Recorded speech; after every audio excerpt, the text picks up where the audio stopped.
Eu vou me decidir essa família. You serious bafuni yako. Funza wewe. Kwa hiyo serious bafuni. Quando eu ia começar na eu. Agora não desvio. Ah, ninguém na pode pedir para propor tudo. Na já propor tudo. Passando na connection nela, mana love between you. Não me vamos tsikitsa bafuni yako tikasanga wa tsikitsira bafuni pako. Ayo. We had to see each other. Yo ne ko bafuni yako andi. Kana ita madili bana. Uno vunza wo. Uno vunza raisi. Mwana ngata bafuni yake.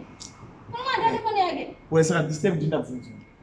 Ini mtaka chukua kana bisi singaite. Ngatungo na because ina bazwa connection hapana na love hapana.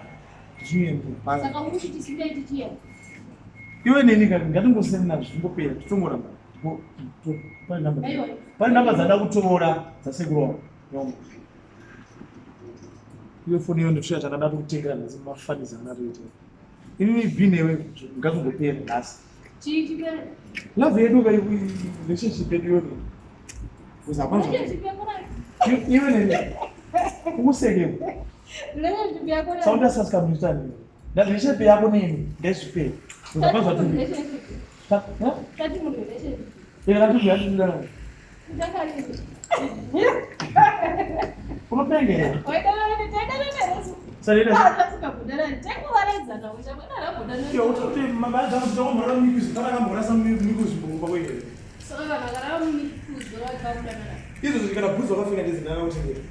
Tamai, não budana. Mas que gente, não deve ter que fazer isso, outra para prender para muito fazer dana. Você tem vareza boa mas outra.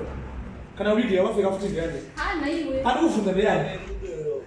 Leo udi. Zombita si kwa. Ana suda sapati wewe. Sasa bana kwenda ni abuse yako kazi. Hauna suda. Anasuda hiyo jacket akafanya uzo no futura. Kudana nani? So ndikusena kuze ngeke sensitive yazo mtawo zina. Ini manje ndanopa munhu akana chiyeki chako. Twashe chako file.